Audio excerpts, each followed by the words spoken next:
അല്ല, ആ ഒരു സമയത്ത് നല്ലൊരു ഗുരുവിനെ കിട്ടുക എന്ന് പറയുന്നത് തന്നെ വലിയൊരു അനുഗ്രഹമാണ്. തീർച്ചയായിട്ടും എൻ്റെ ഗുരുക്കന്മാര് വലിയൊരു ബ്ലെസ്സിങ് ആണ് എനിക്ക്. ഒരുപാട് കാര്യങ്ങൾ ഇപ്പം ക്ലാസ് എടുക്കുന്ന കാര്യമാണെങ്കിൽ ഞാൻ പറഞ്ഞില്ലേ, അതും ഒരു കലയാണ്. അത് പഠിപ്പിക്കാനും അവരിൽ നിന്ന് പഠിച്ചുകൊണ്ടല്ലേ ഇന്ന് എനിക്കതൊക്കെ ചെയ്യാൻ പറ്റുന്നത്.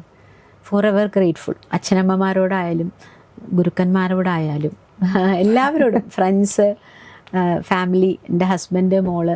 കാരണം എന്താ വെച്ചാൽ ഒരു പ്രശ്നമുണ്ട് മീനാക്ഷി, നമ്മൾ അത്രയും ബിസി ആയിട്ട് ഇരിക്കുകയാണെങ്കിൽ നമുക്കിത് കണ്ടിന്യൂ ചെയ്ത് നമ്മുടെ പാട്ടിൻ്റെ ആ ഒരു ക്വാളിറ്റി മെയിൻറ്റെയിൻ ചെയ്ത് പോകാൻ അത്ര ബുദ്ധിമുട്ടുണ്ടാവില്ല. Because we are doing the same thing every day. അങ്ങനെ അല്ലാണ്ട് ഞാൻ പാടുന്നുണ്ട് അപ്പോഴും ഇപ്പോഴുമായിട്ട് വർക്ക്സ് പാടുന്നുണ്ട് ഒക്കെ ആണെങ്കിൽ പണ്ടത്തെ അത്ര ബിസി അല്ലെങ്കിൽ പോലും എൻ്റെ ക്വാളിറ്റി ഞാൻ അതുപോലെ കൊണ്ട് എത്തിച്ചിട്ടുണ്ടെങ്കിൽ അതിന് ഈ 2 ക്രിട്ടിക്സിന് അവാർഡ് കൊടുക്കും.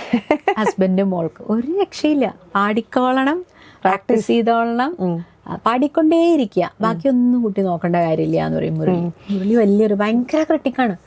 അപ്പോൾ അതാണ് നമ്മളെ സത്യം, നമ്മുടെ കൂടെ അത്രയും വലിയൊരു സപ്പോർട്ട് ഉണ്ടാവുക എന്ന് പറയുന്നത് ഭയങ്കര വലിയ. പിന്നെ കാരണം എന്താ വെച്ചാൽ അത് ചെയ്യണം എന്ന് പറഞ്ഞാൽ അത് ചെയ്യുക, പഠിക്കണം എന്ന് പറഞ്ഞാൽ ശരി പോയി പഠിച്ചോളൂ. വീട്ടിൽ അതനുസരിച്ചുള്ള ബുദ്ധിമുട്ടുകൾ വരുമല്ലോ. അതിൻ്റെ ഇടയിൽ കൂടി ഞാൻ പറഞ്ഞില്ലേ, മോൾക്ക് 7 വയസ്സുള്ളപ്പോഴാണ് MPhil ചെയ്യാൻ പോണേ.